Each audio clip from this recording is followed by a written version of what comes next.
Alors salut à toi, mon cher ami, sois le bienvenu dans cette nouvelle vidéo.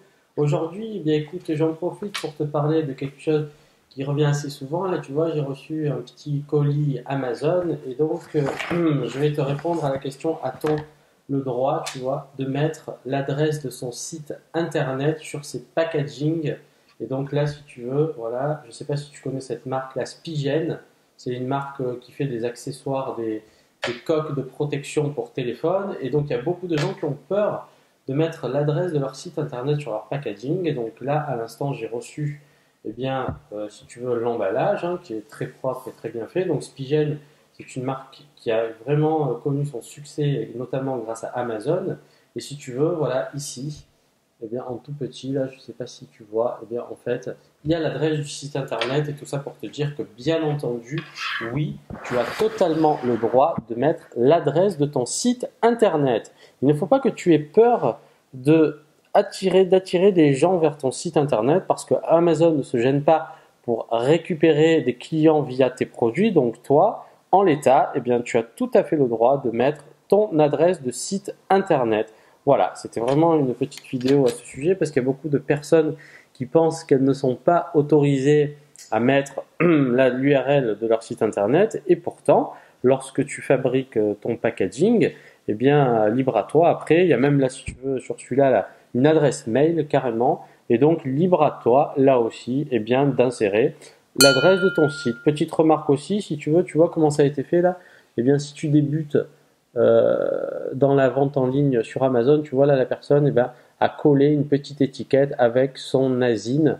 Donc là, si tu veux, c'est le code barre, c'est ce qu'on te demandera de coller sur tes packaging lorsque tu feras du Amazon FBA. Et ça, c'est très important. Donc tu as deux possibilités. Soit tu laisses Amazon étiqueter tes produits pour toi, soit tu le fais toi-même. Et donc là, en l'état, voilà, on a un exemple parfait de super produits qui cartonnent sur Internet. Ce sont les coques de téléphone portable. Alors je te cache pas qu'encore une fois, c'est un domaine qui est hyper concurrentiel, mais eux, ça a été un peu des précurseurs et ils proposent des produits hyper qualitatifs.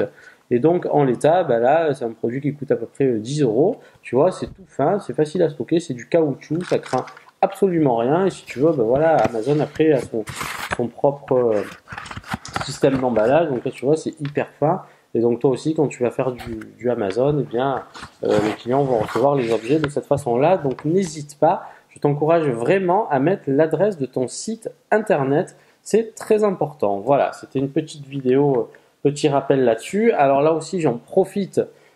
Petit laïus là aussi, parce que si tu veux, tu sais, Amazon change tout le temps ses directives. Et donc là, en l'état, lorsque tu fais du private label, c'est nouveau. Maintenant, il faut que tu sois titulaire d'une marque enregistrée. Si tu es en France, il faut que tu aies déposé ta marque à l'INPI si tu veux faire du private label. Il y a une personne justement là qui m'a contacté à ce sujet qui se reconnaîtra et qui elle a contacté le support vendeur et donc là c'est tout récent. Maintenant on t'impose d'avoir un registre auprès d'un registre de marque national si tu veux enregistrer ton produit en tant que marque et je trouve que c'est une très bonne chose.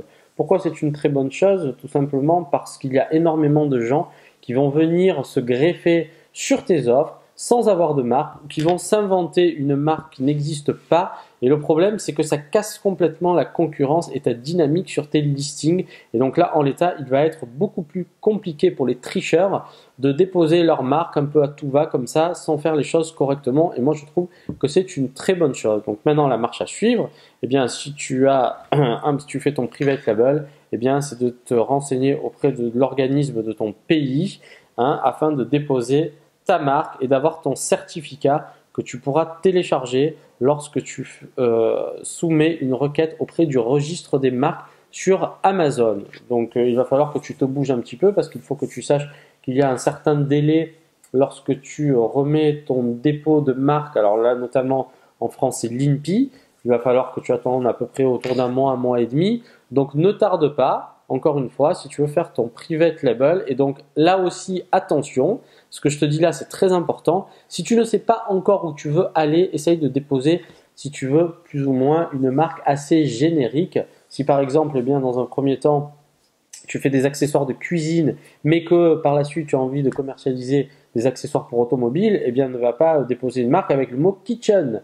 Si par exemple tu veux déposer une marque dans les, je sais pas, dans les accessoires de pêche et que tu appelles ça fishing et que par la suite tu vas vendre des cosmétiques, ça va être un problème. Donc si tu n'as pas encore bien défini ton projet, mon conseil, c'est vraiment de déposer une marque assez large de manière à t'éviter par la suite à devoir redéposer à chaque fois que tu as un nouveau produit, une nouvelle marque, sinon ça va te coûter très cher et ça va être inutile et en plus tu vas perdre énormément de temps. Maintenant, si tu as un projet bien défini, il y a aussi des gens qui ont déjà leur propre marque, et bien dans ces cas-là, vous n'avez rien à faire, vous avez juste à remplir le registre des marques. En revanche, personne nouvelle qui navigue un petit peu en eau floue, eh bien, si vous n'avez pas de projet bien défini, je vous conseille vraiment de partir sur une marque un peu plus générique qui vous permettra d'avoir un champ d'action beaucoup plus large. Voilà, allez, je vous dis à bientôt pour une nouvelle vidéo et j'espère que de votre côté ça va bien et que vous êtes motivés. Là, eh bien, on arrive dans les beaux jours et donc là, vous devriez être heureux parce qu'il y a du soleil, vous chopez de la vitamine D et c'est très bénéfique pour vous. Allez, je vous dis à bientôt pour une nouvelle vidéo. Tchuss!